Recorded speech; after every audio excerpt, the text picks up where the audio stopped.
Let us continue reading this book by Wylie, chapter 14 on Jesuitism.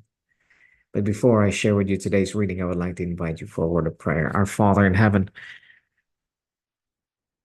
as a time of trouble approaches, Father, I pray that your people will be ready, including myself. I pray in the name of your Son, Jesus Christ. Amen. The restoration of Charles II was followed by a revival of the hopes of the Jesuits and a fresh outburst of Jesuit activity. Their cry now was for a general toleration. Pius IX condemned toleration and taught that rulers sin mortally if they suffer any religion save the Roman to exist in their dominions. But infallible dogmas are true or false as it suits the interests of the church. In the days of Charles II, the papists needed toleration in order to set up publicly and ceremonially of their worship in England, and therefore toleration was orthodox. And though meanwhile the Protestants would share in the boon, the Romanists looked forward to the day when they should be able to tell them that the toleration was a luxury never meant for heretics.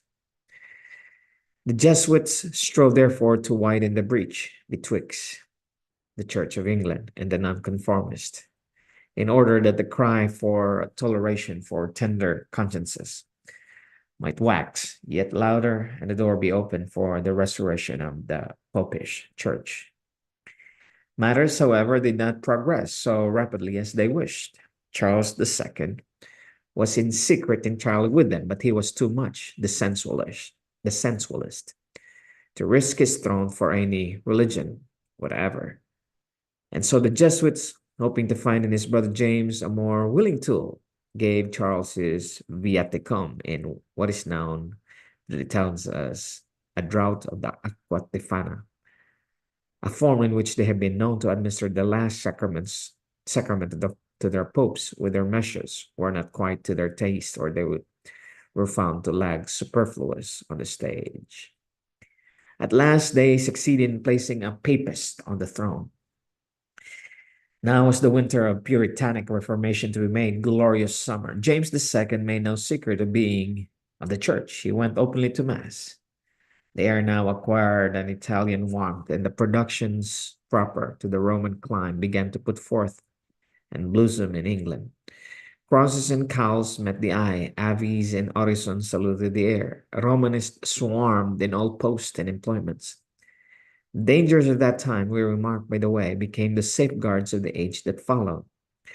The perils that threatened liberty and Protestantism all through the reigns of Charles II and James II awoke a spirit which otherwise might have slumbered, and which gave us those immortal works in defense of the Protestant faith, which formed the arsenal whence all future champions in this fight must arm themselves.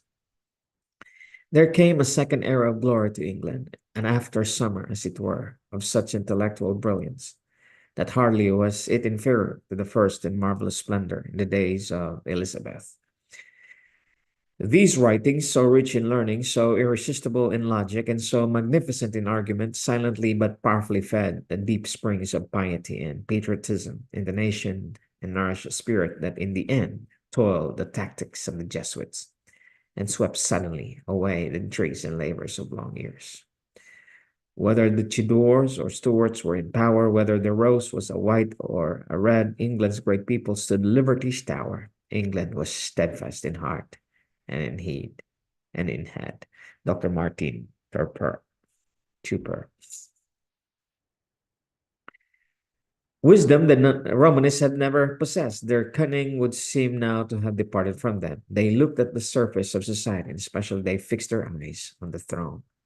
They marked not the earthquake that was mustering below their feet. Suddenly, its mighty throes shook England. And when they lifted up their eyes after the first moments of surprise, the Stuart had disappeared, and with him had passed the hopes they had entertained of carrying over the nation to popery. On a throne from which revolution had precipitated James II sat William of Orange, the representative of Protestantism. We'll read the next paragraph the next time. And God our Father to bless you in his only begotten divine Son, Jesus Christ, be gracious to you now and forevermore.